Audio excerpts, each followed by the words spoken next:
Yes, part of the problem. And especially this guy who sits in the chair that's supposed to be our moral authority, our commander-in-chief, not our commander-in-thief. Okay? Not the idiot on the hill.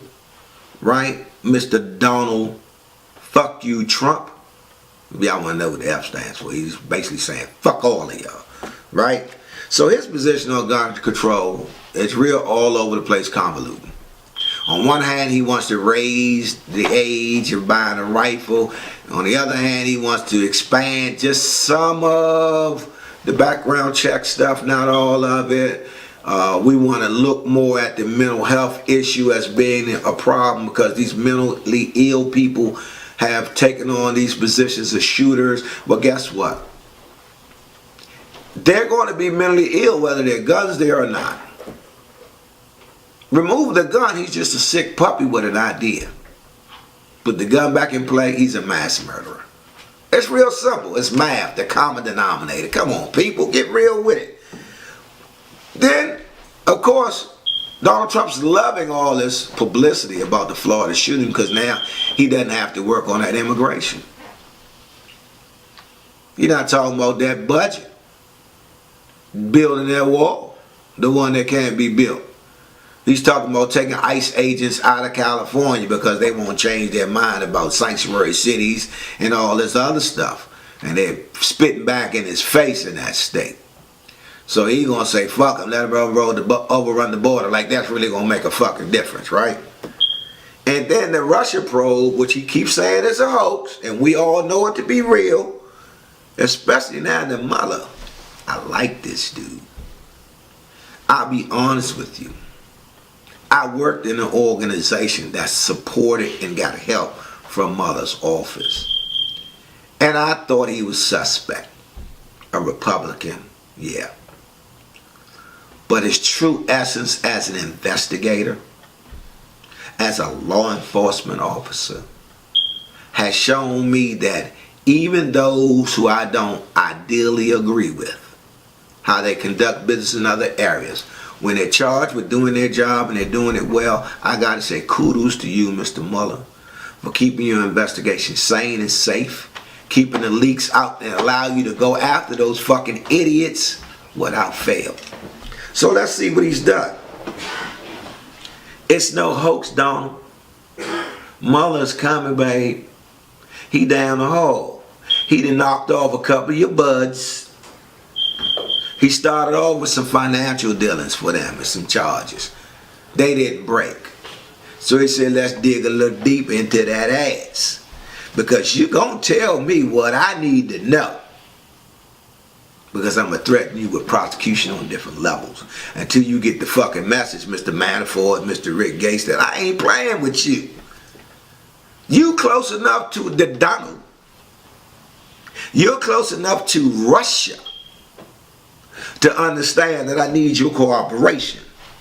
So new indictments came out against 13 Russians and Russian corporations about how they did the trolling, how they tried to change the narrative, and how they did change the ideological conversation and pit one American against the other. Yeah, blacks and whites had problems, but we were living with them, trying to manage them and work them out. But what did they do? They got every divisive American issue and put it in our face on a daily basis and blew it up and invoked our ancestors on both sides of the argument and brought all that stuff to life. So now you got the Klan having rallies in plain sight. No more masks, just the hood. No more eyes in the sheet, just the hood. Jews will not replace us. Torches at college campuses. Running over a young lady with a car, killing her. All of these things. You go on the internet and you got so many new pages from white supremacists. You got so many new pages from organizations like Black Lives Matter. And a lot of other, you even got the Panthers coming back in some areas. All of it's good because everybody has a position. But what's not good is the conversations that are not happening. I don't mind what you like, Mr. Redneck, but please don't mind what I like.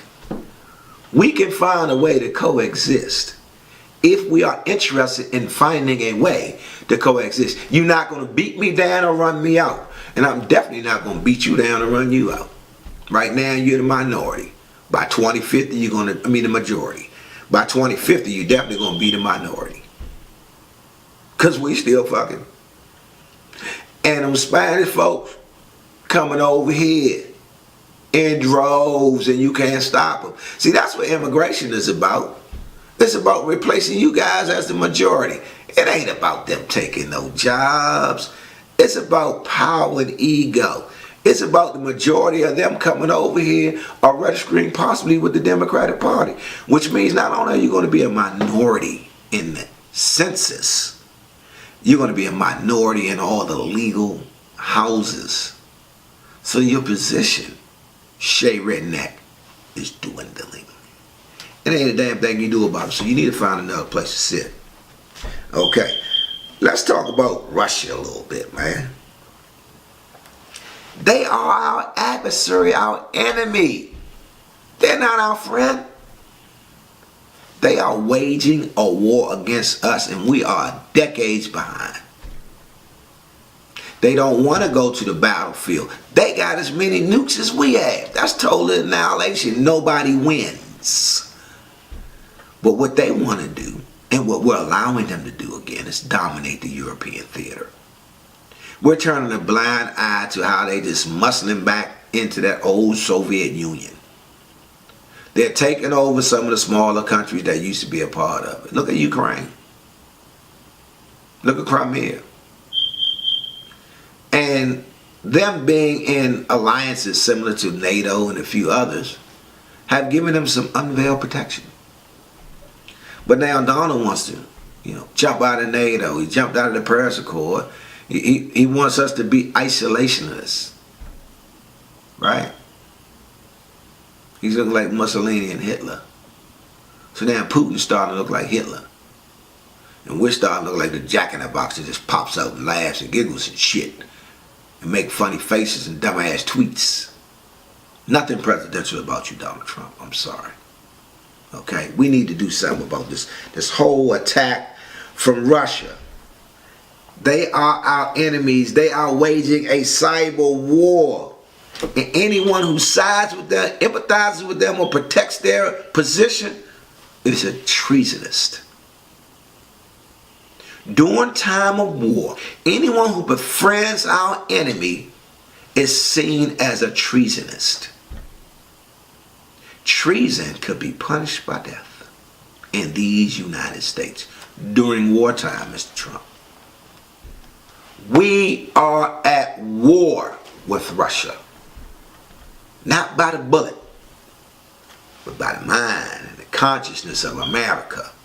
They got us fighting each other on issues that were put to bed some time ago, but at least had a cover over them. They're dividing us, because the divide is to conquer. And they're doing just that. And your stupid ass is sitting up there on 1600 Pennsylvania Avenue, sipping on some alcohol out of crystal glass, flipping your little hairdo, sending your daughter and your son and all your cronies all around the world, and not speaking one moment of Russia's interference into our democratic fabric. It has nothing to do with you winning the presidency. You've already pulled off that minor miracle, and we helped you. We didn't come out in droves like we did for Barack and vote for you. We didn't come out in the midterm elections and get rid of the cronies that allow you to now sit in that chair and do what the fuck you want. We failed. We, the American people, failed America. We got what we're paid for, and we got you. So we stuck with you until we can find a way to impeach you. And you're doing your damnedest to get us there. But the guys with the power that be are holding you down because you got them by the short and curlies. Because nobody votes in the midterm election but the angry white guy. The NRA guys and the like. But that shit's about to change, Donald. This is a call to vote, America. Everybody who has the ability to cast one should do just that.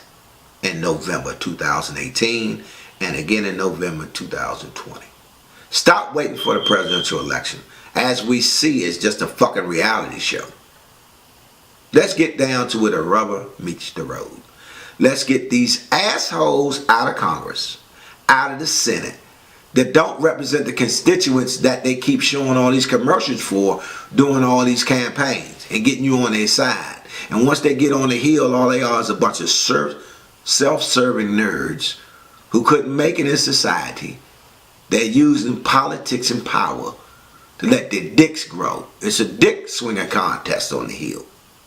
My balls are bigger than yours. That's what's going on up there. It's about ego and money and power. It has nothing to do with the people that they represent.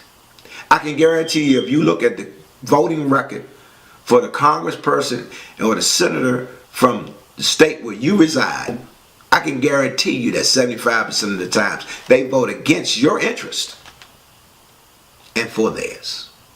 So we need to get out there and vote our ass off and get these assholes out of there. Because we don't really want 4 years of Donald Trump. But we're stuck with him unless we impeach him. Get his ass out that chair.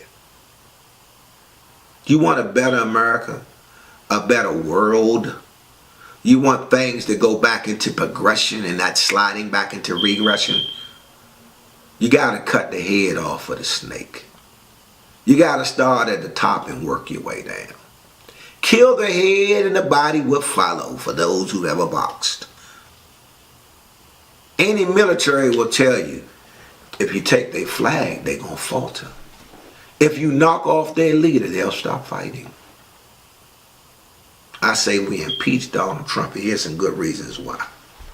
Let's look at the Me Too campaign. Everybody's getting knocked off from the top. We can go down with Steve Wynn. We can go down with, all the name, Roger Ailes. We can just cascade, Weinstein. All of the big corporate guys who've got